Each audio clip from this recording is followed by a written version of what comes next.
Mr. Mayhorn, you are suing Mr. Hatton for $10,000 for alienation of affection because you say he had inappropriate relations with your wife. Is that correct? That is correct. Please explain. I have been a member of the church where the pastor, Marcus Hatton. Pastor? Oh.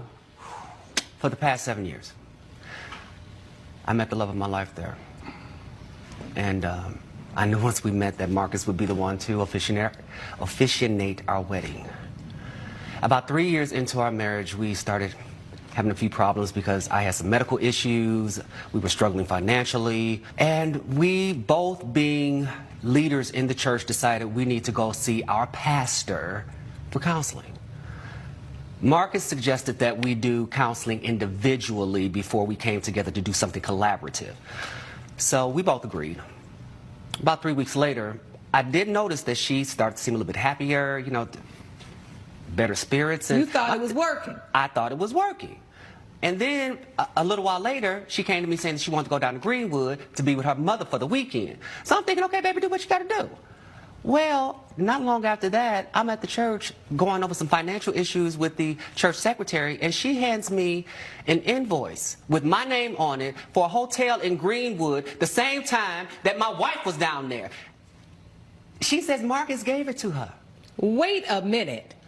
So you found out through some church records that the church secretary gave you, yes, ma'am, that your pastor had been yes, ma'am, away with your wife? Yes, ma'am. Mr. Hatton, what do you say to this? Well, you took advantage of the couple seeking counseling? Well, first of all, Your Honor, I want to apologize for being in your court today. I've been a pastor for 25 years serving the community. The deacon here and his wife are members of my congregation.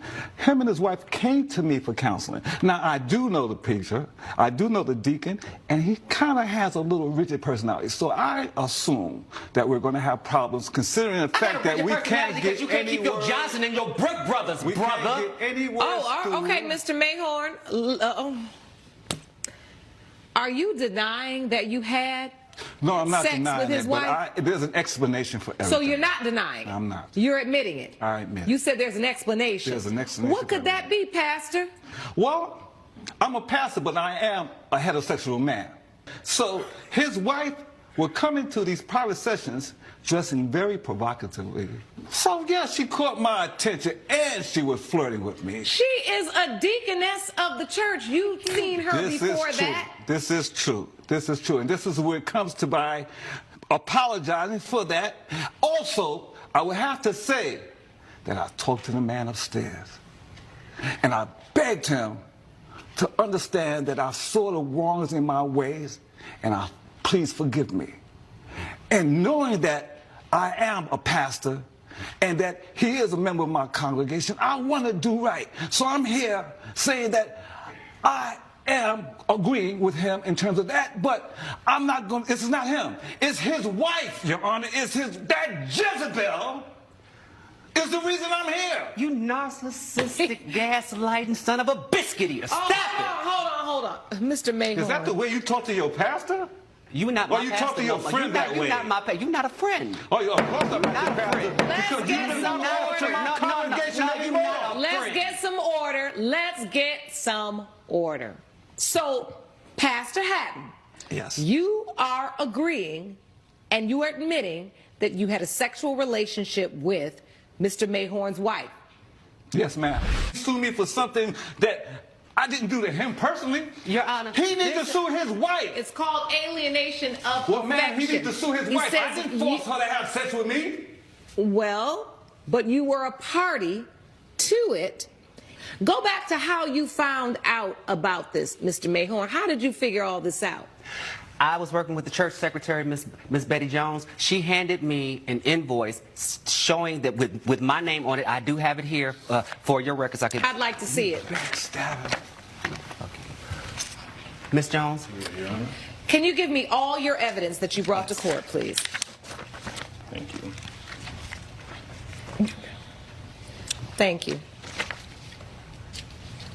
So this is the hotel bill? That's also my food delivery bill, because subsequently my wife left me. She told me she didn't want to be married with me anymore. So now I got to cook for myself. I got to clean my own house. So you don't know how to cook and clean? You know what? Your mama. All right, do you have any evidence for me, sir? Evidence in terms of what, ma'am? Evidence that you bring to court to prove your case. This is my word against. I already admitted that I had relations with his wife. That's exactly right. But you said a Jezebel spirit? I thought you might have brought in so we something can to get prove, into that. to We can prove that definitely. you were not intentional in this. Because if you intentionally came between him and his wife, that's the basis for alienation of affection. Well, And now your witness is standing. I'd like to hear from her, Mr. Mayhorn. State your name for the record, ma'am. Yes. My name is Betty Jones. Hello, Ms. Jones. What would you like to add to this? I would like to add that I have been the church secretary for over 25 years. Nothing comes to the church I will not see. Okay. So I was taken aback when this receipt came to the church, and I knew Mr. Mayhorn had not been away. The receipt was in his name, and I knew the pastor had been away. Okay, stop. I want to understand this. You saw a receipt. Whose name was on the receipt?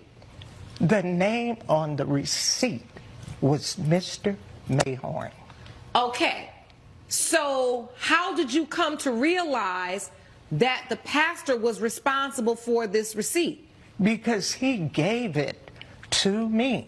Oh. And I had already had an inkling that something was transpiring between the pastor and you know, I Mr. can give you Mayhorn's just one wife. receipt. You are the church secretary, so you are in charge of all the receipts. And if you had any problem with anything that I did, you could have came to me. We wouldn't have been here today. Pastor Hatton, Yes, ma'am. you're not giving no sermon in here, and you're definitely not yelling at no women.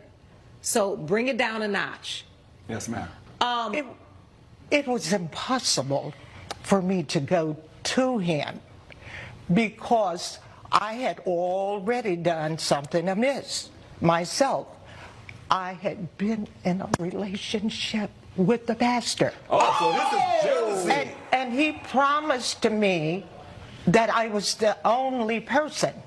But when I found out I wasn't the only person, I was highly perturbed. Well, listen, Ben, if you're going to tell the truth, tell the whole truth. The only reason you say anything to this man is because you were jealous. No. Because I was with his wife and not with you. No. Be honest. The church secretary just said, not only are you sleeping with the deacon's wife, you were sleeping with her too. And you didn't deny it. Don't deny any of it. What kind of pastoring are you doing? Well, I'll say this. I'm not the first pastor you heard anything like that about. Actually, you are. This is an easy case. Right? Easy in Because terms you've of... admitted that you slept with his wife. Yes. And under the law, you intentionally do that when you know they're married. You even knew their marriage was going through a bit of a rocky time. They came to you for help, for counsel. And instead, I always say this, do not seek counsel under the covers. And that's exactly where you led Ms. Mayhorn. And it is for that, it is for that reason, I'm done hearing from you. It is for that reason, it has been determined by this court that we are ruling in favor of the plaintiff for $10,000. Pay it. And if I were you, I would step down as pastor. I don't think this is a role you take seriously or you value, and God don't like ugly. Court is adjourned. All rise. Judge Lake has ruled in favor of the plaintiff. The defendant owes $10,000.